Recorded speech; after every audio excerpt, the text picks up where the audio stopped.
क्यों मिला, मोदी सरकार संशोधन क्यों लाए, तब तक ठीक चल रहा था।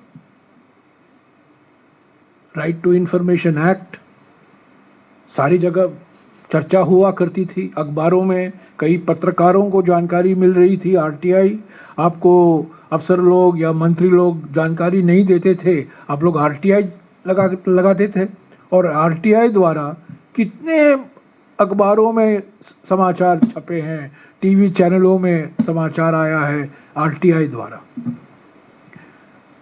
पर क्यों संशोधन लाए मोदी सरकार? 5 कारण थे।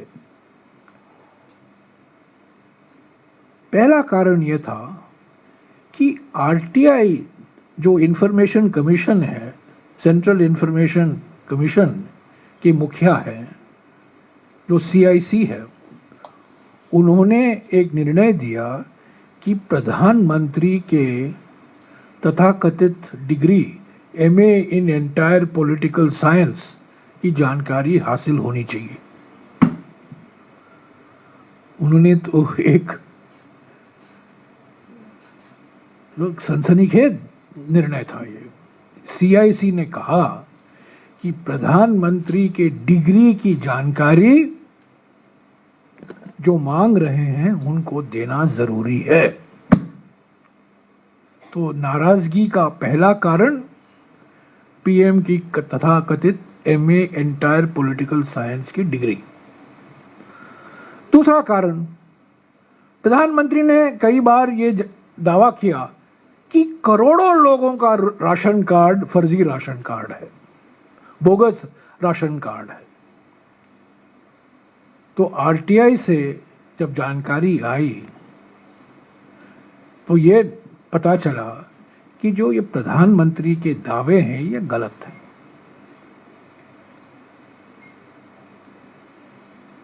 बार बार फर्जी राशन कार्ड की बात कर रहे थे, करोड़ों, 4 करोड़ उन्होंने कहा, पर जब आरटीआई से जानकारी निकली तब पता चला कि प्रधानमंत्री के दावे गलत थे।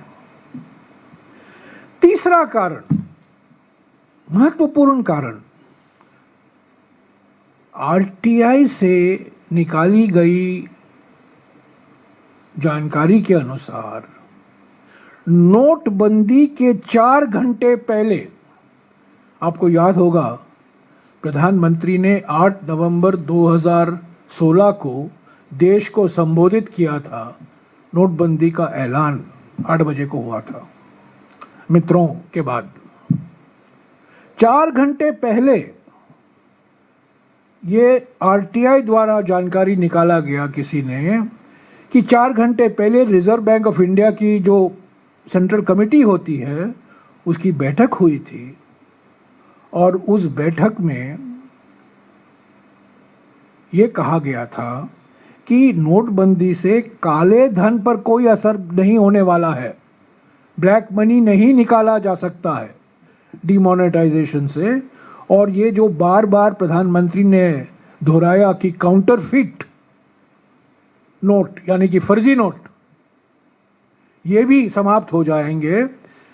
आरबीआई के सेंट्रल कमेटी में चर्चा हुई थी और ये कहा गया था इस कमेटी के चर्चा के अनुसार कि काले धन और फर्जी नोटों पर नोटबंदी का कोई असर होने वाला नहीं है। ये 4 घंटे पहले। चौथा कारण, किसी ने आरटीआई में एप्लीकेशन डाला और पूछा कि बकायेदारों का सूची दीजिए, जो हमारे सरकारी बैंक हैं, जो एनपीए डिफॉल्टर हैं, जो बकायेदार हैं, उनकी सूची दीजिए। तो जवाब से आया कि यह सूची प्रधानमंत्री कार्यालय में आरबीआई के गवर्नर ने भेज दिया है। 20 सबसे बड़े बकायेदार हैं जिन्होंने कर्जा लिया था और जानबूझकर उन्होंने वो कर्जा वापस नहीं दिया। ये सूची मांगी गई और सीआईसी से ये जानकारी मिली कि ये सूची तब के गवर्नर जो थे रघुराम राजन जी, उन्होंने प्रधानमंत्री कार्यालय को ये सूची सौंपी है।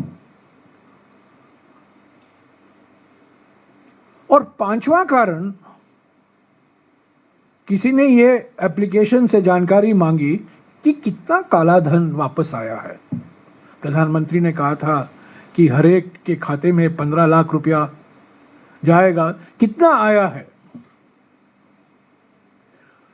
और आरटीआई से ये जवाब आया कि कोई काला धन वापस नहीं लाया गया है, किसी के खाते में कोई काले धन से जो पैसा लौट आना था किसी के खाते में नहीं गया है।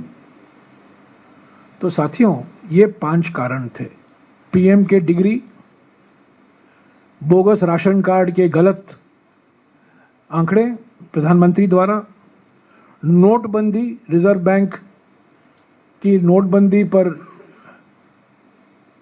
काफी आलोचना कि काले धन और नकली नोटों पर इसका कोई असर होने वाला नहीं है, बकायेदारों की सूची, और 5वां कि कोई काला धन वापस नहीं लौट आया है। ये नाराजगी थी। ये 5 ऐसे और बहुत सारे मिसाल हैं, पर ये महत्वपूर्ण मिसाल है क्योंकि ये सीधे प्रधानमंत्री के दरवाजे पर जाके रुकता है।